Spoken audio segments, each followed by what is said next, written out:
आनन्दं परमसुखदं केवलं ज्ञानमूर्तिं द्वन्द्वातीतं गगनसदृशं तत्त्वमस्यादिलक्ष्यम् एकं नित्यं विमलमचलं सर्वहि साक्षिभूतं भावातीतं त्रिगुणरहितं सद्गुरुं तं नमामि। ॐ पार्थाय प्रतिबोधितां भगवता नारायणेन स्वयं व्यासेन ग्रथितां पुराणमुनिना मध्ये महाभारतम् अद्वैतामृतवर्षिणीं भगवतीम् अष्टादशाध्यायिनीम् अम्ब त्वामनुसन्दधामि भगवद्गीते भवद्वेषिणीम्। यं ब्रह्मा वरुणेन्द्ररुद्रमरुतः स्तुन्वन्ति दिव्यैस्तवैः वेदैः साङ्गपदक्रमोपनिषदे गायन्ति यं सामगा ध्यानावस्थिततद्गतेन मनसा पश्यन्ति यं योगिनः यस्यान्तं न विदुः देवाय तस्मै नमः। यस्यान्तं न विदुः देवाय तस्मै नमः। 29 श्रीभगवानुवाच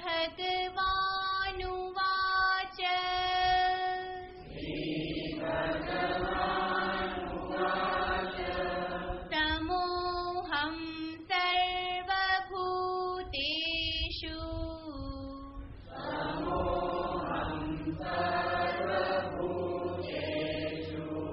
न मे द्वेषोऽस्ति न प्रियः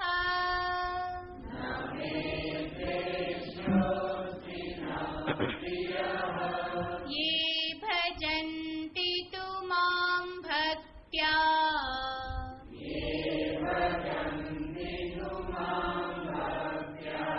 मयि ते तेषु चाप्यहम्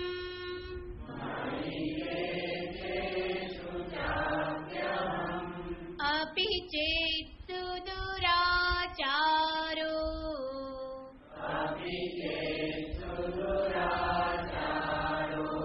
भजते मामनन्यभाक्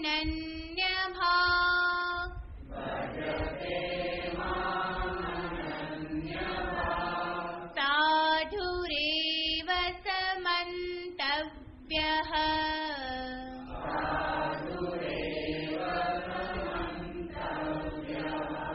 सम्यक् व्यवसितो हि सः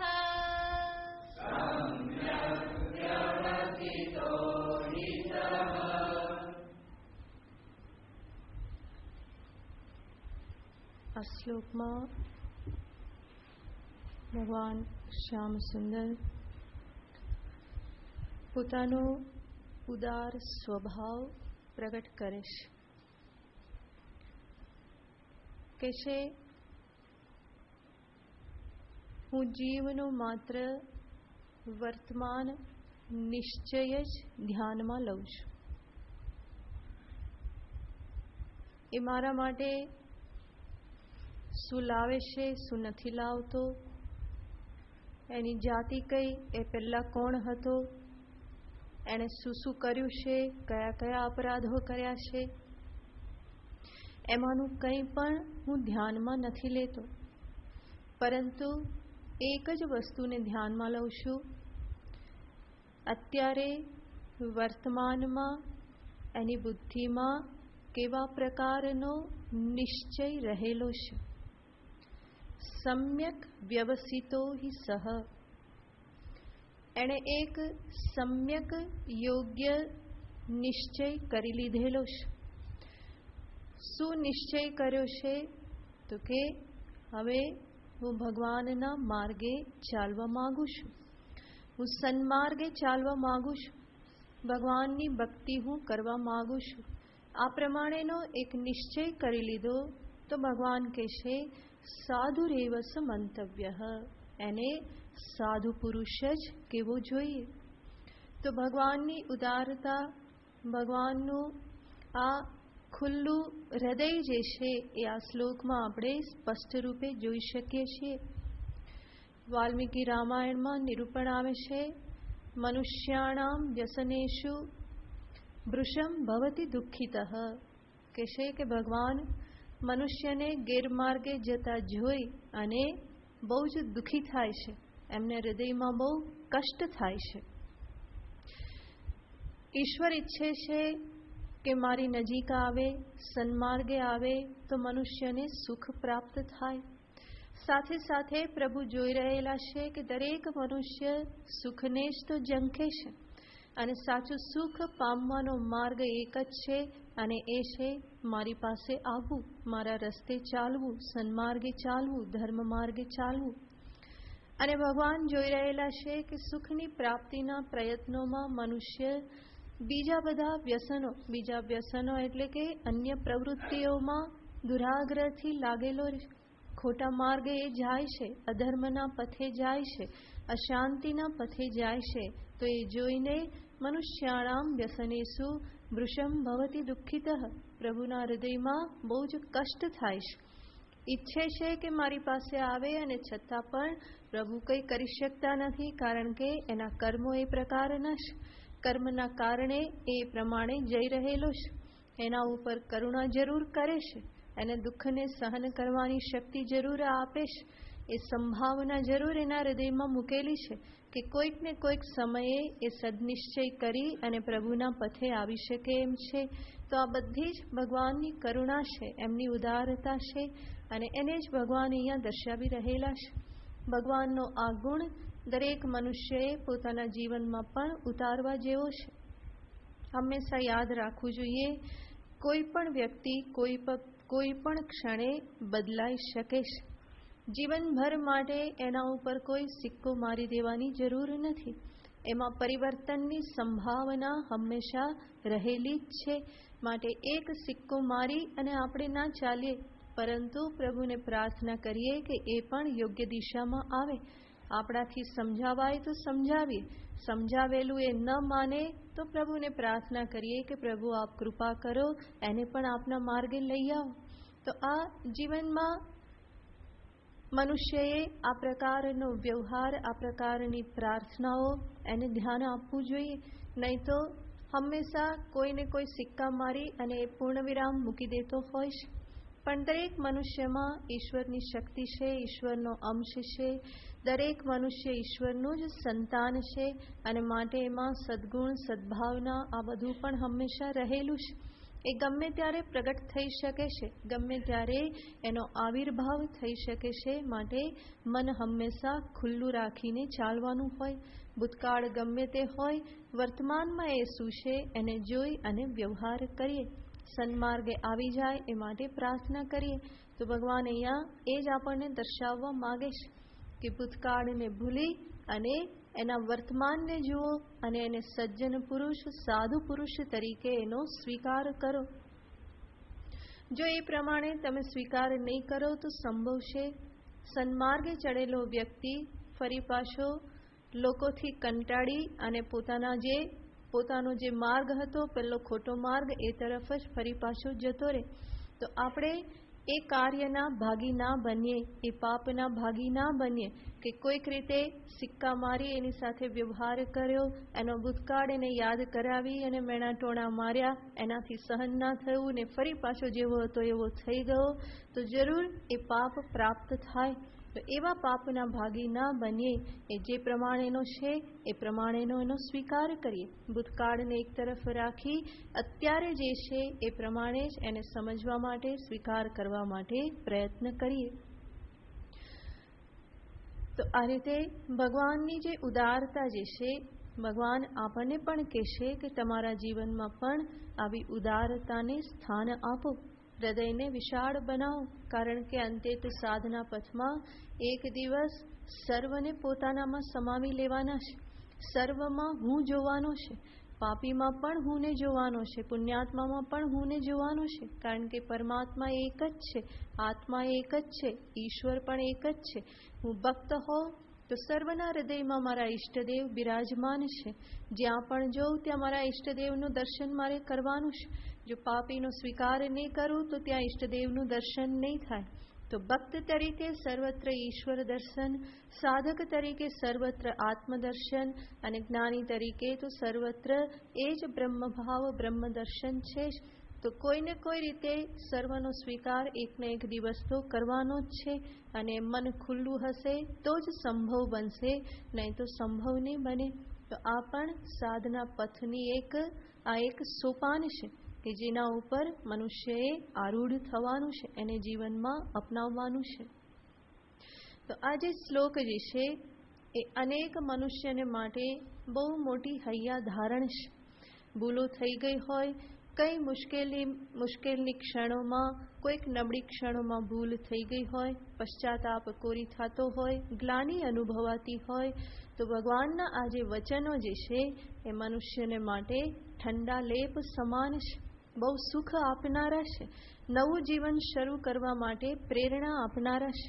પોતાના બીજાના ભૂતકાળને ભૂલી અને નવેથી શરૂઆત કરવા માટે એક પ્રેરણા આમાંથી મળી રહે એવું છે.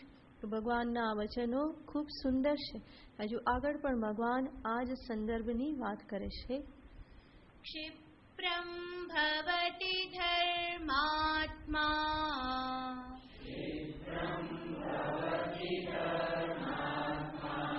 શશ્વત શાંતિમ નિગચ્છતિ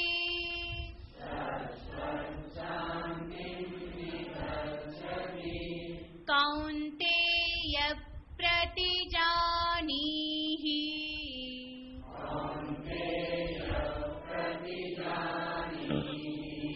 ન મે ભક્તઃ પ્રણશ્યતિ.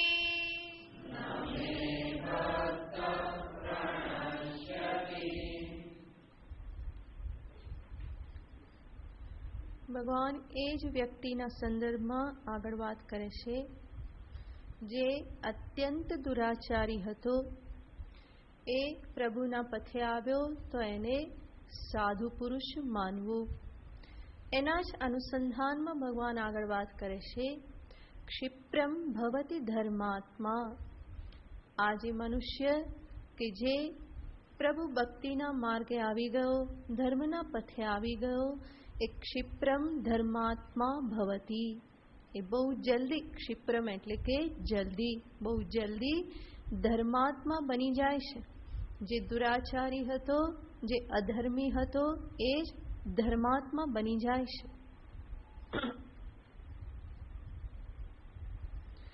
શાશ્વત શાંતિમ નિગચ્છતિ. અને અંતે એ શાશ્વત શાંતિને પ્રાપ્ત કરે છે. હે કૌંતેય પ્રતિજાનીહિ. હે કૌંતેય અર્જુન, પ્રતિજ્ઞા કર. નમે ભક્ત પ્રણશ્યતિ. મારા ભક્તનો ક્યારેય પણ નાશ થતો નથી. ભગવાને અહીંયા શબ્દ વાપરેલો છે ક્ષિપ્રમ ભવતિ ધર્માત્મા. ક્ષિપ્રમ એટલે જલ્દી. પણ ભગવાને એવું નથી કહ્યું કે તત્ક્ષણ. ભગવાને કહ્યું છે જલ્દી. જલ્દી એનો અર્થ બહુ વધારે વાર નહીં લાગે, થોડીક વાર તો જરૂર લાગશે, કારણ કે ઘણા બધા પૂર્વના પ્રબલ સંસ્કારો છે અને એટલા માટે થોડો સમય તો જરૂર લાગશે. એને સંઘર્ષ કરવા પડશે. ગેરમાર્ગે જતો તો, દુરાચારના માર્ગે હતો, હવે સન્માર્ગે આવ્યો છે તો થોડા તો સંઘર્ષ કરવા પડશે. એકદમ તો તત્ક્ષણ તો પરિવર્તન નથી આવી જવાનું. એ ઈચ્છે તો પણ સંસ્કારો એને ક્યારેક ખેંચી જવાના છે. ક્યારેક પૂર્વ સંસ્કારોના કારણે એ ગેરમાર્ગે જતો રહે, ક્યારેક એ અધર્મ કર્મની એને ક્યારેક ઝલક ફરી એના જીવનમાં જોવામાં આવી પણ જાય. પણ ભગવાન કહેશે ધીમે ધીમે એ બધું સરખું થઈ જશે. ક્ષિપ્રમ ભવતી, બહુ લાંબો સમય નહીં લાગે, પરંતુ થોડો સમય તો લાગવાનો છે. તો જીવનમાં યુ ટર્ન લાવવો હોય તો થોડો સમય તો લાગે ને. ગાડીને પણ યુ ટર્ન મરાવવો હોય તો શું કરવું પડે? ધીમી કરવી પડે છે ને, ઘણું બધું કરવું પડે છે. અને ધીમેથી યુ ટર્ન થાય છે, એકદમ સડસડાટ કોઈ યુ ટર્ન તો લેવાતો નથી. એવી રીતે આ જીવનમાં પણ જ્યારે યુ ટર્ન લાવવાનો છે તો થોડી તો વાર લાગશે, પણ બહુ વાર નહીં લાગે. ભગવાન એટલે ઉત્સાહ પ્રેરિત કરે છે કે બહુ વાર નહીં લાગે, તું મહેનત કરીશ, થોડો પ્રયત્ન કરીશ તો મારી કૃપા તો તારી સાથે જ છે, તું બહુ જલ્દી ધર્માત્મા બની જઈશ. જ્ઞાન જે છે, જ્ઞાન થતાં વાર લાગતી નથી. પ્રમાણ પ્રમેયનો સંબંધ થતાં પ્રમાની ઉત્પત્તિમાં કોઈ વાર લાગતી નથી. જ્ઞાન તત્ક્ષણ થાય છે. પણ અહીંયા જે ભગવાન વાત કરી રહેલા છે એ અંતઃકરણ શુદ્ધિની વાત છે, જીવન પરિવર્તનની વાત છે. અને એ કાર્ય હંમેશા સમય માગે એવું છે.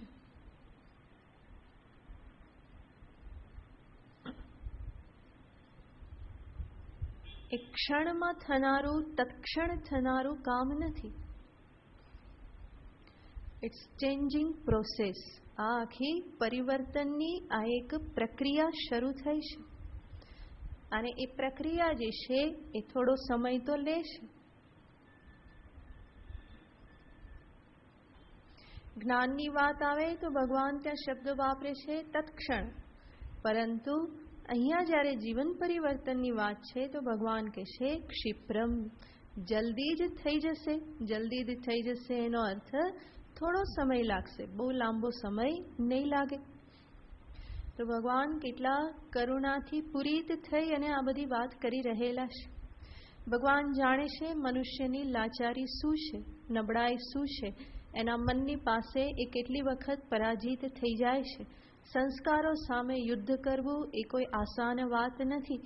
ભગવાન જાણે છે કે એમાં કેટલા સંઘર્ષો થાય, કેટલી કઠિનાઈ આવે, અને એટલા માટે બહુ જ ઉત્સાહ પ્રેરક એવા વચનો ભગવાન બોલે છે, પ્રેરણાદાયક વચનો બોલે છે કે જેથી મનુષ્ય હતાશ ન થાય, નિરાશ ન થાય. એ કહેશે કે એવો દુરાચારી મનુષ્ય પણ ધર્માત્મા ભવતી, એ પણ ધર્માત્મા બને છે. થોડા સમયમાં એ પણ પૂરેપૂરો સન્માર્ગે આવી જશે.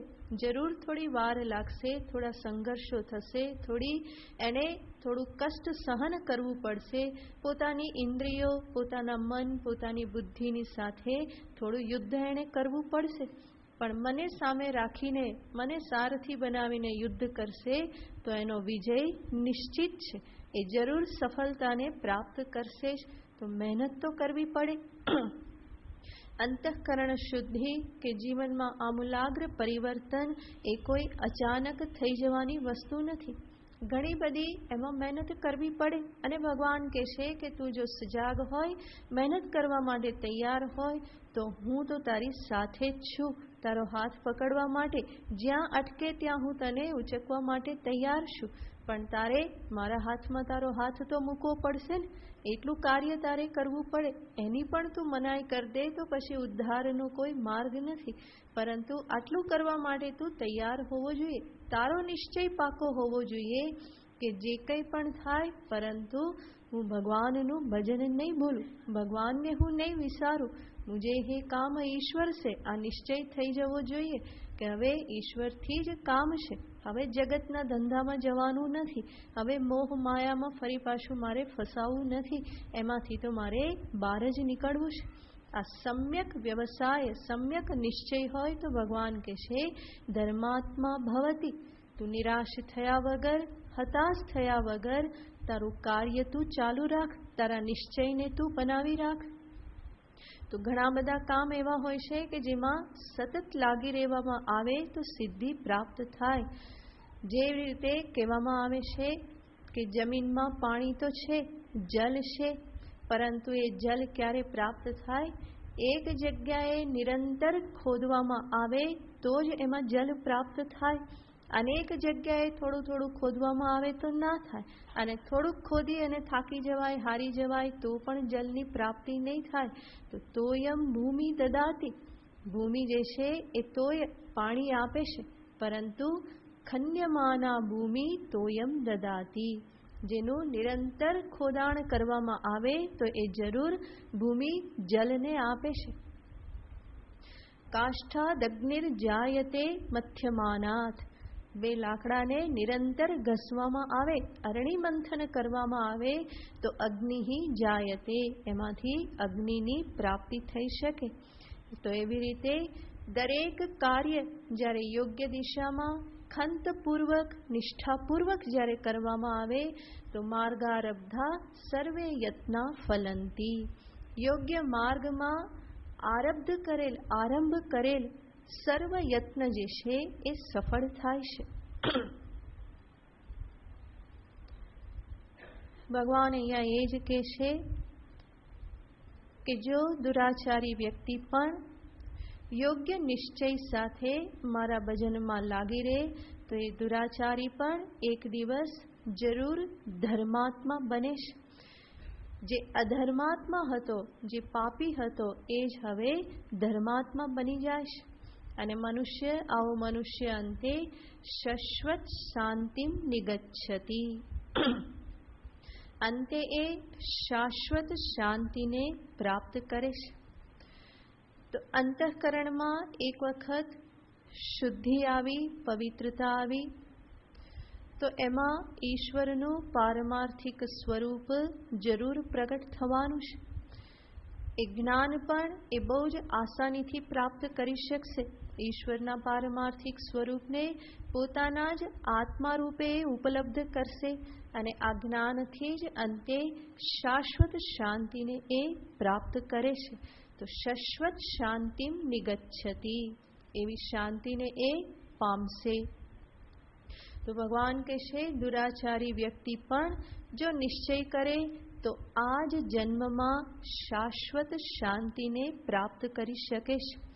પણ બધો જ આધાર શેના ઉપર છે? એના પોતાના નિશ્ચય ઉપર, દ્રઢ નિશ્ચય ઉપર બધો આધાર રહેલો છે. અને વ્યક્તિનો નિશ્ચય દ્રઢ હોય તો એને મદદ પણ ચારે બાજુથી મળી રહેશે.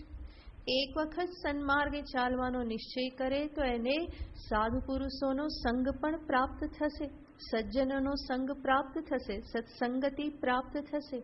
એવા પ્રસંગો પણ એને પ્રાપ્ત થશે કે જેથી કરીને ઈશ્વરમાં શ્રદ્ધા પણ એની વધતી જાય. તો અનેક બાજુથી આ મદદ એને મળતી રહેશે. અને એટલા માટે જ એ ધીમે ધીમે પાપીમાંથી અંતે ધર્માત્મા સુધી પહોંચી શકે છે, અને એનાથી પણ આગળ એ શાશ્વત શાંતિને પણ પ્રાપ્ત કરી શકે છે. તો ભગવાનના આ બધા જ જે વાક્યો જે છે એ ભગવાન તરફથી અપાતા જાણે કે વચનો છે. આ 9મો અધ્યાય જે છે ભગવાનના વચનોથી ભરેલો છે. ભગવાન એટલા બધા ઉદાર થયેલા છે, એટલા બધા કરુણાથી પૂરિત થયેલા છે, ભક્તોના ભાવને સામે રાખી અને એટલા બધા ભગવાન દ્રવીભૂત થઈ ગયેલા છે કે વચનો આપવામાં એ પાછા પડતા નથી. એક પછી એક વચન આપતા જ જાય છે, આપતા જ જાય છે. પરિણામે અર્જુનને શંકા થઈ ગઈ હશે કે પ્રભુ તમે તો બહુ બધા વચનો આપી દીધા, એક વચન આપી અને પાળવામાં પણ કેટલી બધી તકલીફ થાય છે, અને તમે તો કેટલા બધા વચનો આપી દીધેલા છે. અને એનાથી પણ આગળ અર્જુનને શંકા જાય છે કે અંતે તો કૃષ્ણ વ્રજવાસી ખરો ને, હે ને? અને વ્રજવાસીને ખોટું બોલવાની બહુ આદત, સોગન આપીને પણ ખોટું બોલી નાખે, ખોટી સોગન, કંઈ લાગે વળગે નહીં એમ કરીને પણ અનેક પ્રકારના વચનો આપી દે અને કંઈક બોલતા જાય. અને કૃષ્ણ તો નાનપણથી પ્રખ્યાત છે ને જૂઠ બોલવામાં. કેટલી માટી ખાધી અને તો પણ કે ખાધી જ નથી, મોઢે ચોટી હોય તો પણ કે ખાધી નથી. કેટલું માખણ ચોર્યું તો પણ કે મેં કોઈ ચોરી કરેલી નથી. કેટલા બધા કારણો આપી દે, કેટલા બધા એના માટે ફરિયાદ લઈને આવે ગોપીઓ, કેટલી બધી છેડછાડ કરે તો પણ કે મેં કંઈ કરેલું જ નથી. બધું કરેલું અને છતાં પણ બધું ફોગટ કરે. માખણ ખાય તો પણ કે મેં ખાધું નથી, ચોરી કરે તો પણ કે ચોરી કરેલી નથી. અને મોઢા ઉપર ચોટેલું હોય માખણ અને યશોદા મૈયા કે અહીંયા ચોટ્યું છે એનું શું કે? તો કે એ તો માખી બેઠી હતી, મારો હાથ માખણ વાળો હતો, ઉડાડવા ગયો એટલે લાગી ગયું. કે તો કારણો તો બધા એની પાસે હોય, જ્યાં લાગેલું છે તો પણ કારણ છે. તો જૂઠું બોલવામાં તો કોઈ તકલીફ જ નથી.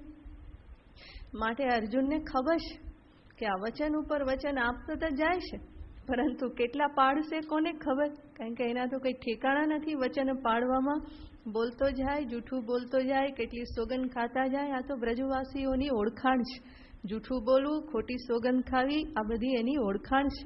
અને ત્યાં કોઈને કહેતું નથી કે તું જૂઠું બોલે, કારણ કે બધા જૂઠા બોલે. એટલા માટે મેરી બી ચૂપ તેરી બી ચૂપ, કોઈ કઈ નહીં. ગોપીઓ પણ જૂઠું બોલે ને કનૈયો આવ્યો ના હોય તોય એનો દર્શન કરવા માટે થઈ અને યશોદા મૈયાને ત્યાં આવે અને પછી કે એણે આમ કર્યું ને એણે આમ કર્યું. ઘણીવાર ના પણ કર્યું હોય તો ગોપીઓય જૂઠું બોલે, કનૈયોય જૂઠું બોલે, ગોપ બાલો પણ જૂઠું બોલે. તો કોણ કોને કહેવા જાય કે ભાઈ તું જૂઠું બોલે? કારણ કે બધાને ખબર છે કે આપણે પણ બોલીએ જ છીએ. તો અર્જુનને ખબર છે ભગવાનની બાળપણની લીલાઓ, કે આ તો મહાચોર છે, અનેક ચોરી કરે ને છતાં કહે છે ચોરી મેં તો કરેલી જ નથી. યશોદા મૈયાને કે તારા સોગંદ મેં કોઈ ચોરી નથી કરી. તો એ જાણે છે કે આ તો અનેક સોગંદ ખાય, અનેક પ્રતિજ્ઞા કરે, વચનો આપે અને છતાં પણ એ તો કંઈ પાડવાનું કંઈ નામ એને જરૂરી નહીં. તો અહીંયા પણ અર્જુનને શંકા થઈ ગઈ કે આ બધું સાચું કહે છે કે શું, કે પછી આમને આમ જ બોલતા જાય છે. તો ભગવાનને એ કહેતા હશે કે પ્રભુ આ બધું તમે કીધું તો ખરું કે દુરાચારી પણ મારું ભજન કરે તો એનું પણ કલ્યાણ થાય છે. એને હું વર્તમાનમાં જ જોઉં છું, એના ભૂતકાળને હું યાદ રાખતો નથી, એ પણ ધર્માત્મા બની જશે. ઉપરથી તમે અમને પણ કીધું કે તમારે પણ એને શું માનવાનો? સાધુ માનવાનો. તો આ બધું કીધું તો ખરું, પણ આ બધાની પાછળ કોઈ ખાતરી ખરી કે નહીં? કોઈ ગેરંટી ખરી કે નહીં? તમે જે બધું કહો છો એનું. તો ભગવાન કહેશે કે જરૂર અર્જુન, જો અહીંયા એક ગુપ્ત વાત છે, તારા કાનમાં કહી દઉં. કે શું કહું? તો કે આ બધી પ્રતિજ્ઞાઓ જે છે એ પ્રતિજ્ઞામાં મારા તો કંઈ ઠેકાણા નહીં, પણ તું જે પ્રતિજ્ઞા કરવાનું કહે છે એટલે હું તને કહું છું કે મારા બદલે તું પ્રતિજ્ઞા કરી દે. હે કૌંતેય પ્રતિજાનીહિ. પ્રતિજાનીહિ સંસ્કૃતનું જે વર્બ છે, ક્રિયાપદ છે, એનો અર્થ થાય ત્વમ પ્રતિજાનીહિ. એ સેકન્ડ મધ્યમ પુરુષ છે કે તું પ્રતિજ્ઞા કર.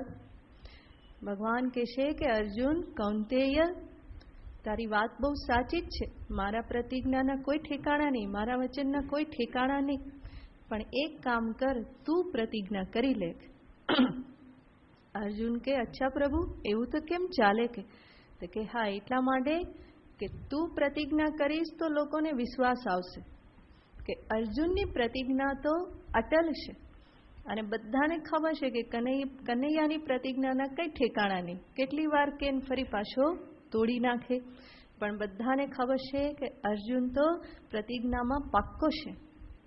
મહાભારતમાં વર્ણન આવે છે, આકાશ ફાટી જાય, સમુદ્ર ઊંધો વળી જાય, ખાલી થઈ જાય, ઇન્દ્રનું વજ્ર કામ ન કરે, અગ્નિ ઠંડો થઈ જાય, આ બધું સંભવ બને, પરંતુ અર્જુનની પ્રતિજ્ઞા ક્યારેય પણ ભંગ થતી નથી. તો અર્જુનની પ્રતિજ્ઞા માટે આટલું મોટું પ્રતિપાદન કરવામાં આવ્યું છે, અને કનૈયાની પ્રતિજ્ઞા માટે કંઈ નહીં. એના માટે એવું જ કહેવાય કે એનું કંઈ ઠેકાણું નહીં, એમાં ભરોસો રાખવા જેવો નથી. તો ભગવાન કહે છે, કૌંતેય પ્રતિજાનીહિ, તું જ પ્રતિજ્ઞા કર. પણ અર્જુન કહે કે પ્રભુ, આ તો બધી ભક્તોના સંદર્ભની વાતો છે, એમાં હું પ્રતિજ્ઞા કરીને ક્યાં કરું? કે ભક્તના માટેની વાતો હોય એમાં તો ભગવાને જ પ્રતિજ્ઞા કરવી પડે.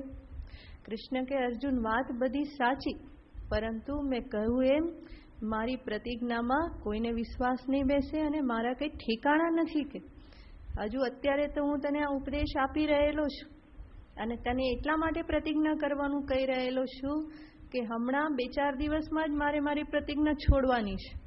કારણ કે હું તો પ્રતિજ્ઞા કરીને તો અહીંયા આવ્યો છું. શું પ્રતિજ્ઞા કરીને આવ્યો છું? હું કોઈ પણ અસ્ત્ર શસ્ત્ર ગ્રહણ નહીં કરું. કારણ કે 5 દિવસ પછી આ ભીષ્મ એવા ગુસ્સે ભરાવાના છે અને તારી પાંડવ સેનાનો એવો નાશ કરવા માંડશે, તારા ઉપર એવા તીર ચલાવશે કે મારાથી રહેવાશે નહીં અને મારે એની સામે મારું ચક્ર લઈ અને દોડવું પડશે. તો આ તો હમણાંની જ વાત છે. અત્યારે હું પ્રતિજ્ઞા કરું ને 5 દિવસ પછી તોડું તો મારી પ્રતિજ્ઞામાં વિશ્વાસ કોણ કરવાનું? કે તો આ તો મને ખબર છે મારે આ પ્રતિજ્ઞા તોડવી પડશે, અને માટે તું મારા માટે આગ્રહ ના રાખ, તું જ પ્રતિજ્ઞા કર. તો ભીષ્મ જ્યારે 5મા દિવસે કે 6ઠ્ઠા દિવસે જ્યારે બરાબર યુદ્ધે ચડેલા હતા, કારણ કે દુર્યોધને એને બહુ જ મેણા પાડેલા હતા કે તમે તો અમારા પક્ષમાં છો, પરંતુ તમે કોનું હિત જુઓ છો? પાંડવોનું જ હિત જુઓ છો. તમે ધારત તો અત્યાર સુધીમાં 5 પાંડવોને નષ્ટ કરી દીધા હોત, પણ 5માંથી કોઈનો વાળ પણ વાંકો થયેલો નથી. કૌરવ સેનામાંથી કેટલા બધા મૃત્યુ પામ્યા, મારા ભાઈઓ પણ કેટલા બધા મૃત્યુ પામ્યા, અને પાંડવોમાંથી તો 5માંથી એકેય ઓછો નથી થયો. કે તમે કે મીઠું તો અમારું ખાધું અને રક્ષા કોની કરો છો? પાંડવોની રક્ષા કરો છો. તો આ રીતે ભીષ્મને બહુ જ એને મહેણા માર્યા. ત્યારે પછી ભીષ્મ પણ ગુસ્સામાં આવી ગયા કે સારું કહેવાય, કાલે હું તને કરી દેખાડું છું, જોજે તું ભીષ્મને કાલે યુદ્ધ કરતો હું શું કરું છું. અને બીજે દિવસે ભીષ્મ એવા યુદ્ધે ચડ્યા, એટલા યુદ્ધે ચડ્યા, અને પાંડવ સેનાનો જે એમણે સંહાર કર્યો કે બધા જ દુઃખી થઈ ગયા. યુધિષ્ઠિરને ચિંતા થઈ ગઈ, ભીમ પણ જોતા રહી ગયા, અર્જુનને પણ ચિંતા થઈ ગઈ, અને એને લાગ્યું કે આજને આજ યુદ્ધ બધું સમાપ્ત થઈ જશે, પૂરી પાંડવ સેના ખાલી થઈ જશે. તો આવી દશા જ્યારે થઈ અને ભગવાન કૃષ્ણએ પણ જોયું કે આજના ભીષ્મને રોકવાની શક્તિ 5 પાંડવોમાંથી કોઈનામાં નથી. અર્જુનના બાણ પણ કંઈ કામ નહીં કરે, ભીમની ગદા પણ કંઈ કામ નહીં કરે. આજના ભીષ્મને રોકવા એ કોઈ રોકી શકે એમ નથી. અને ત્યારે ભગવાન કૃષ્ણ રથમાંથી ઉતરી અને રથનું પૈડું લઈ અને ભાગે છે, અને પછી એને જ હાથમાં ચક્ર રૂપે ધારણ કરી અને ભીષ્મની સામે ભીષ્મનો સંહાર કરવા માટે ભગવાન દોડે છે. અને ત્યારે ભીષ્મ પણ કૃષ્ણને જોઈ અને એકદમ જ પોતાના શસ્ત્ર નીચે મૂકી દે અને હાથ જોડીને ઊભા રહી જાય છે અને કહે છે કે પ્રભુ, હું તો આ જ ક્ષણની રાહ જોતો હતો, એટલા માટે જ આ બધો ખેલ કર્યો કે મારે તમારું આ જ સ્વરૂપ મારે જોવું હતું. કારણ કે ભીષ્મ પણ પ્રતિજ્ઞા કરીને એ દિવસે યુદ્ધમાં આવ્યા હતા. એમણે પણ મનોમન પ્રતિજ્ઞા કરેલી હતી કે આજ કૃષ્ણના હાથમાં શસ્ત્ર ગ્રહણ ન કરાવવું તો મારું નામ ભીષ્મ નહીં. પેલી બાજુ કૃષ્ણની પ્રતિજ્ઞા કે હું શસ્ત્ર ગ્રહણ નહીં કરું. તો ભીષ્મની પ્રતિજ્ઞા હતી આજ પ્રભુ હાથ શસ્ત્ર ન ગહાવું તો જનની ગંગા કો લાજો સંતનું સૂત ન કહાવું. કોઈ ભજનમાં કહેલું છે કે આજ પ્રભુના હાથમાં જો શસ્ત્ર ગ્રહણ ન કરાવું તો હું ગંગાનો પુત્ર નહીં, મારી જનની ગંગા લાજે, અને હું શાંતનુનો પુત્ર નહીં. આજે તો હું જરૂર શસ્ત્ર ગ્રહણ કરાવવાનો છું. અને ત્યાર પછી એ ભજનીક ભગવાનના સ્વરૂપનું વર્ણન કરે છે. કાપીત પટકી ફરહાન કર ચક્ર ધરી ચરણનો ધાવહી વિસરત નાહી તુની આન. એ કહે છે કે ભગવાન જ્યારે ભાગ્યા ત્યારે એમનું સ્વરૂપ કેવું હતું કે એટલા જોશમાં ભગવાન જાતા હતા ઉપર રથનું ચક્ર લઈ, અને એમનું પિતાંબર હવામાં એટલું ઉડતું જતું હતું. એટલું જ નહીં, ઉત્તરીય વસ્ત્ર હતું એ તો ક્યાંય પાછળ રહી ગયું. ભગવાન એમનું જે અંગ વસ્ત્ર પહેરતા હતા એ તો હવામાં ઉડી ગયું, અને એમનું વક્ષસ્થળ આખું જ ખુલ્લું થઈ ગયેલું હતું. અને ભગવાનને આવા જતા જોઈ અને અર્જુન તો એવા ગભરાઈ ગયા કે હવે શું થશે. કારણ કે અર્જુન પણ પિતામાને એમ તો મારવા ઈચ્છતા નહોતા.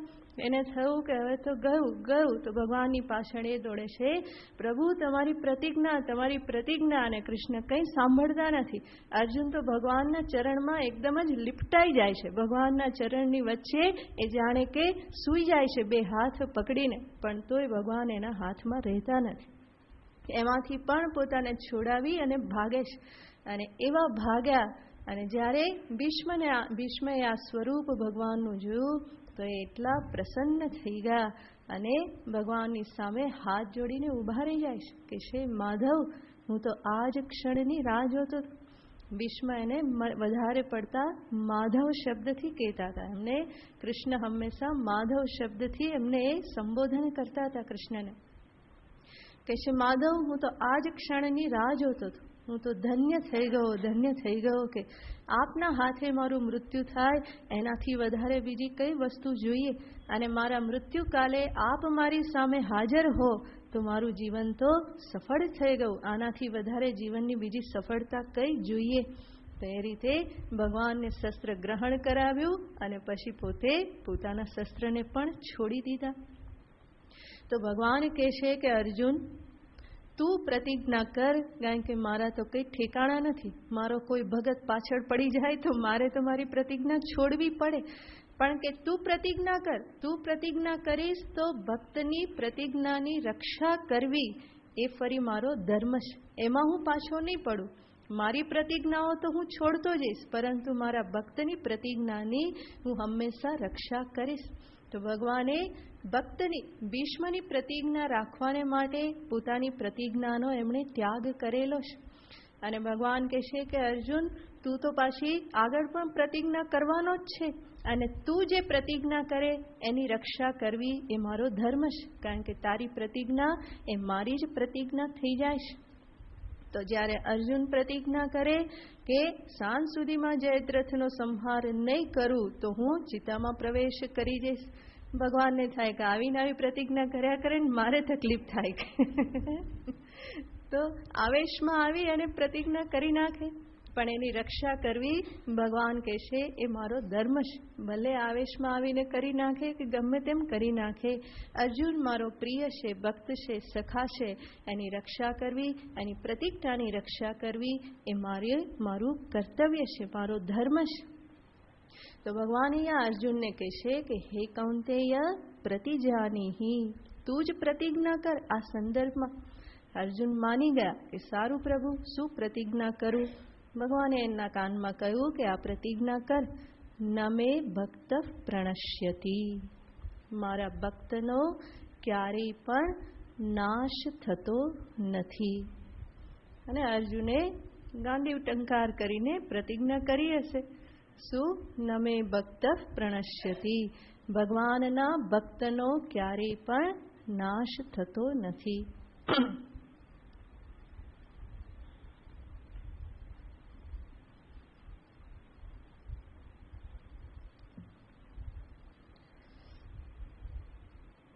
આમ તો આ ભગવાનનું જ આપેલું વચન છે, પણ ભગવાન પોતાના ભક્તની મહિમા વધારવાને માટે આ પ્રમાણે અર્જુનને પ્રતિજ્ઞા કરવાનું કહે છે. ભગવાનનો હંમેશા પ્રયત્ન હોય છે કે પોતાના ભક્તની મહિમા વધારવી, ભક્તની પ્રતિષ્ઠા વધારવી. અને એ પ્રયત્ન પણ એટલા માટે હોય છે કે એ પ્રમાણે ભગવાનને કરતા જોઈ અને ભગવાન માટે બીજા લોકોને શ્રદ્ધા પ્રગટ થાય, બીજા લોકોના અંતરમાં ભગવાન પ્રત્યે ભક્તિ પ્રગટ થાય. તો ભક્તનો મહિમા ભગવાન હંમેશા વધારે છે. ભક્તના જીવનમાં દુઃખ આવે તો દુઃખને પણ ભગવાન તરત નષ્ટ નથી કરી દેતા. જરૂર જ્યાં પણ આવશ્યકતા પડી તો ત્યારે ભગવાન એ પણ કાર્ય કરે છે, પરંતુ તરત દૂર નથી કરતા, એટલા માટે કે એનાથી જ ભક્તની મહિમા વધે છે. મીરાના જીવનમાં કોઈ કષ્ટ ના પડ્યા હોત તો આજ મીરાને કોણ યાદ કરત? નરસિંહના જીવનમાં કોઈ દુઃખ ના આવ્યું હોત તો આજે નરસિંહ મહેતાને કોણ યાદ કરત? પણ આટલા બધા કષ્ટ પડ્યા અને એમાં ભગવાને એની રક્ષા કરી, એ શક્તિ ભગવાને આપી, તો એનાથી ભક્તનો મહિમા વધે છે. તો ભગવાન હંમેશા ભક્તનો મહિમા વધારવા માટે જ પ્રયત્ન કરતા હોય છે. મહાભારતમાં એ પણ સરસ નિરૂપણ આવે છે, જેમાં ભગવાન સ્વમુખે આ વાત કરે છે. જ્યારે યુદ્ધ પૂરું થયું, યુધિષ્ઠિર પણ જ્યારે હસ્તિનાપુરમાં પ્રવેશ કરી ગયા, ત્યાર પછી ભગવાન કૃષ્ણ યુધિષ્ઠિરને સલાહ આપે છે કે ભીષ્મ પિતામહ હવે થોડા દિવસના જ મહેમાન છે. એ સ્વેચ્છા મૃત્યુને વરેલા છે.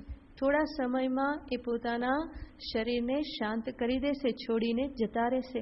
એ પહેલા તમે એની પાસે જઈ અને ઉપદેશ ગ્રહણ કરી લો. રાજધર્મ, મોક્ષ ધર્મ આ બધો ઉપદેશ ગ્રહણ કરી લો. તો ભગવાન કૃષ્ણ, 5 પાંડવો આ બધા જ ત્યાં ભીષ્મ પાસે જાય છે અને યુધિષ્ઠિર ભીષ્મને પ્રાર્થના કરે છે કે પિતામહ, અમને ઉપદેશ આપો, રાજધર્મનો, મોક્ષ ધર્મનો ઉપદેશ આપો. ભગવાન કૃષ્ણ પણ કહે છે કે હે ગંગાનંદન, આ લોકોને તમે ધર્મનો ઉપદેશ આપો. ત્યારે ભીષ્મ કહે છે કે પ્રભુ, હું તો બાળ સૈયા ઉપર પડેલો છું અને મારા શરીરમાં ખૂબ જ પીડા છે. આ તીર જે છે કેટલા બધા દિવસથી મારા શરીરમાં લાગેલા છે. મોટા ભાગનું લોહી મારા શરીરમાંથી નીકળી ચૂકેલું છે. મને અત્યંત પીડા થાય છે. મારા મનમાં પણ અત્યંત વ્યથા છે. મારી ઇન્દ્રિયો પણ અત્યારે કામ નથી કરી રહી અને માટે હું આપના સ્મરણ સિવાય બીજું કંઈ અત્યારે કામ કરી શકું એમ નથી. આપને યુધિષ્ઠિરને હું ધર્મનો ઉપદેશ આપું એવી મારી અત્યારે હાલત નથી, કારણ કે મારી બુદ્ધિમાં અત્યારે એ બધું જ્ઞાન પ્રગટ નથી. આ પીડામાં એ બધું વિસરાઈ ગયેલું છે અને માટે કહે છે કે હે માધવ, એ ઉપદેશ તો તમે જ આપો કે હું શું ઉપદેશ આપું. ત્યારે ભગવાન કૃષ્ણ એને કહે છે કે હે ભીષ્મ, કહે છે હું તો જરૂર ઉપદેશ આપી શકું, કે મને તો બધું સ્મરણ છે જ અને એ કામ હું આજે ને આજે કરી શકું એમ છું, એમાં કોઈ જ તકલીફ નથી. પરંતુ હું જ સર્વવ્યાપી, સર્વજ્ઞ એવો હું ઈશ્વર પરમાત્મા જ જ્યારે હું ઉપદેશ આપું તો એમાં નવાઈ શું થવાની છે. પરંતુ મારો ભક્ત જે બાણ સૈયા પર પડેલો છે એ જો ઉપદેશ આપશે તો એનો મહિમા અનેક ગણો વધી જશે. એટલે આપ જો ઉપદેશ આપશો તો આપનો મહિમા હું વધારવા માંગુ છું. આપને પીડા થાય છે હું સમજી શકું, પરંતુ હું આજથી જ તમને આશ્વાસન આપું છું કે આજ ઘડીથી આપની બધી જ પીડાઓનું શમન થઈ જશે. આપને કોઈ કષ્ટ નહીં થાય. આપની બુદ્ધિમાં સર્વ ધર્મનું જ્ઞાન, મોક્ષ ધર્મનું જ્ઞાન, રાજધર્મનું જ્ઞાન આ બધું અત્યારે ને અત્યારે પ્રગટ થઈ જશે અને ખૂબ પ્રસન્નતાથી આપ એ જ્ઞાનને પ્રદાન કરી શકશો.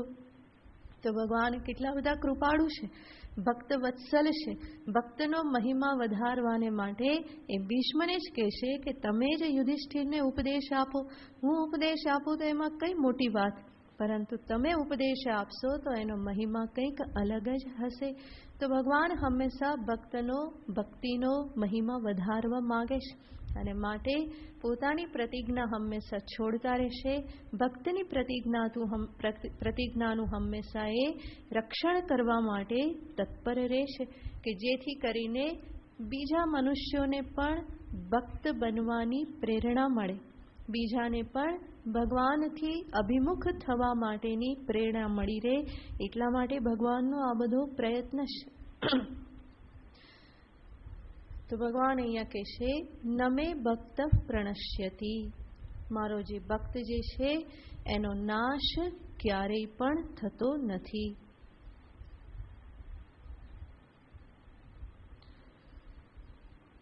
જરૂર ભગવાનના પથે આવેલ, ભગવાનના માર્ગે આવેલ ભક્તના જીવનમાં પણ કષ્ટ આવશે, પરિસ્થિતિઓ આવશે. એ જે માર્ગે ચાલી રહેલો છે ત્યાંથી એને વિચલિત કરનારા એવા ઘણા બધા પ્રલોભનો પણ એના જીવનમાં આવશે, એની ના નથી. પરંતુ ભગવાન કહેશે મારી કૃપાથી આ બધાની સામે મારો ભક્ત ટકી રહેશે. મારી ભક્તિ જ એનું સર્વ પ્રકારે રક્ષણ કરશે.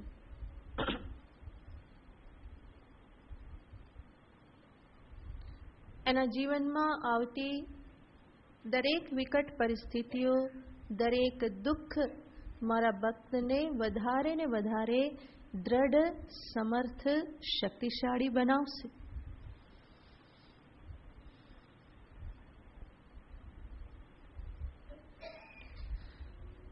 માટે જ ભક્તે એવી અપેક્ષા ન રાખવાની હોય કે મારા જીવનમાં કોઈ દુઃખ જ ના આવે, બધું સીધું જ ચાલ્યા કરે.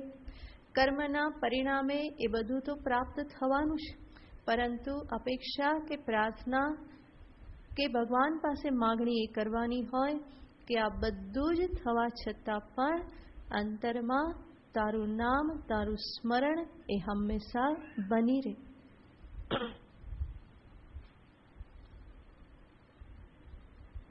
અને દુઃખમાં પણ પ્રભુનું વિસ્મરણ ન થાય એ જ પ્રભુની બહુ મોટી કૃપા છે. જ્યાં વિસ્મરણ થઈ જવું બહુ સહજ હોય, સ્વાભાવિક હોય, ત્યાં પણ વિસ્મરણ ન થાય તો એ ઈશ્વરની કૃપા જ સમજવાની હોય. માટે ભક્તનો તો દ્રઢ નિશ્ચય છે કે પ્રભુની કૃપાથી જ હું પ્રભુનું સ્મરણ કરી શકું છું. મારા પ્રયત્ન કરતાં પણ ઈશ્વરની કૃપા જ આમાં પ્રધાન છે. એ કૃપા કરે છે માટે એનું સ્મરણ થાય છે, માટે મારી જીભ પર એનું નામ આવે છે. જો એની કૃપા ન હોય તો પ્રભુનું વિસ્મરણ કરાવી દેનારા જગતમાં અનેક પ્રલોભનો છે, અનેક સંજોગો છે કે જ્યાં ભગવાનને ભૂલી જવા એ બહુ સરળ છે. પરંતુ ભક્ત ઉપર ભગવાનની આ જ કૃપા છે કે સર્વ વિકટ પરિસ્થિતિમાં પણ પ્રભુને ભૂલતો નથી. પ્રભુની કૃપાનું એ નિરંતર પાન કરતો રહેશે.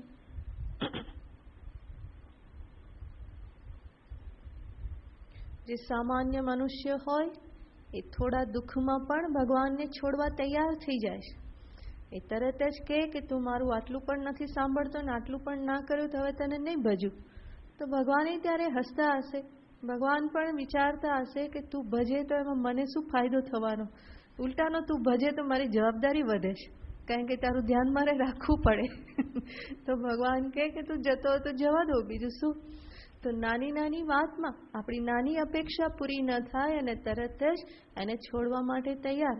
ઘણા બધા કહે ને કે જા હવે તારા મંદિરે નહીં આવું.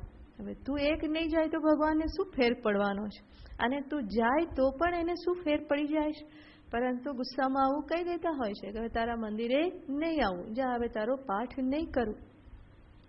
તો એ ભક્તિની શિથિલતા છે, દ્રઢતાનો અભાવ છે કે વાત વાતમાં પ્રભુની ઉપર આક્ષેપ કરી અને એને છોડી દેવાની વાત થાય છે.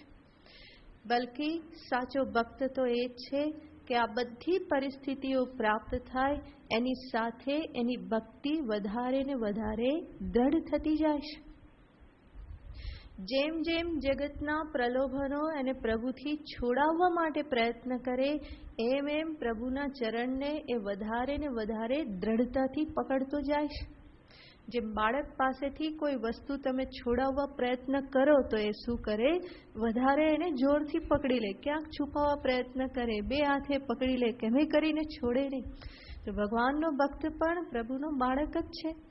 એને છોડાવવા માટે જગત જ્યારે પ્રયત્ન કરે તો એ પણ પ્રભુના ચરણને વધારે ને વધારે દ્રઢતાથી પકડતો જાય છે. પરિણામે કોઈ એને પ્રભુથી વિમુખ કરી શકતો નથી.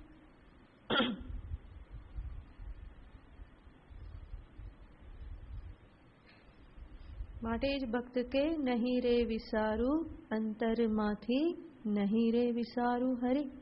ક્યારેય પણ હું એને નહીં વિસારું. સાચા ભક્તને માટે પ્રભુ વગર જીવવું જ સંભવ નથી. એ જ તો એનો મુખ્ય આધાર છે. એના આધારે એ શ્રદ્ધા ભક્તિના જોરે તો એ જીવન જીવી રહેલો છે. એના આધારે તો એનો એક એક દિવસ પસાર થાય છે. એના વગર એના માટે જીવન કાઢવું એ સંભવ જ નથી. તો આવા ભક્તની ભગવાન અહીંયા વાત કરે છે અને કહે છે નમે ભક્ત પ્રણશ્યતિ. એ ભક્ત એટલે ભક્ત પણ આવી જાય, એમાં મુમુક્ષુ, જિજ્ઞાસુ, સર્વ સાધકોનો સમાવેશ થઈ જાય છે. તો જે પણ સાધક આ રીતે પ્રભુ માર્ગે ચાલ્યો, ભગવાન કહેશે એનો ક્યારેય પણ વિનાશ નહીં થાય. તો જ્યારે પ્રભુના માર્ગે નહોતા, જ્યારે સમજદારી નહોતી, અનેક પ્રકારના ખોટા કામ કરતા હતા, ખોટા માર્ગે જતા હતા, ત્યારે પણ પ્રભુએ રક્ષણ કરેલું છે. એટલા માટે તો આ વર્તમાન ક્ષણમાં હજુ સૃષ્ટિ ઉપર છીએ તો ત્યારે પણ ભગવાને રક્ષણ કરેલું છે. તો હવે તો સમજદારી આવેલી છે, ભગવાનની ભક્તિ અંતરમાં પ્રગટ થયેલી છે, એ માર્ગે ચાલવા માટે અગ્રેસર થઈ ગયેલા છે. તો હવે તો ભગવાન છોડે એવો પ્રશ્ન જ નથી, હવે તો નાશ થાય એવો પ્રશ્ન જ નથી. ભગવાનની સાથે મિલન થયા વગર હવે આ યાત્રા અટકવાની નથી. એને જ ભગવાન અહીંયા કહે છે, નમે ભક્ત પ્રણશ્યતિ, મારા ભક્તનો ક્યારેય નાશ થાય નહીં. નાશ ક્યારે થશે? ત્યારે જ કે જ્યારે એ મારામાં એક થઈ જશે. અને ત્યારે વાસ્તવમાં એનો નાશ નથી, ત્યારે તો એ ભક્ત સ્વયં ભગવાન બની જાય છે. ભક્ત નથી રહેતો, એ સ્વયં ભગવદ રૂપ જ થઈ જાય છે. તો ભગવાન અહીંયા ખૂબ સરસ રીતે, ખૂબ પ્રેમથી પોતાના ભક્તને લાડ લડાવે છે. બેટા, ડરવાની કોઈ જરૂર નથી, તારો કોઈ નાશ થવાનો નથી. જગત તને કોઈ રીતે તને નષ્ટ કરી શકવાનું નથી, તને મારાથી છોડી શકાવાનું નથી, મારાથી દૂર નહીં કરી શકે. તું ચિંતા ન કર, બસ મસ્ત ફકીર થઈ અને મારું નામ રટતો જા, મારું નામ લેતો જા, મારા પ્રેમમાં પાગલ થઈ મસ્તીથી જીવનને તું જીવતો જા. જગ ચિંતામાં ફસાવાની કોઈ જરૂર નથી. જગત તો ચાલતું રહેવાનું છે, વ્યવહારો છે ચાલતા રહેવાનું છે, પરંતુ પોતાના અંતરમાં બસ ભગવદ ભક્તિની એક જ્યોત હંમેશા જગાવી રાખ. પ્રભુનું સ્મરણ એક અજપા જપની જેમ અંદર નિરંતર એનું સ્મરણ ચાલતું રહે.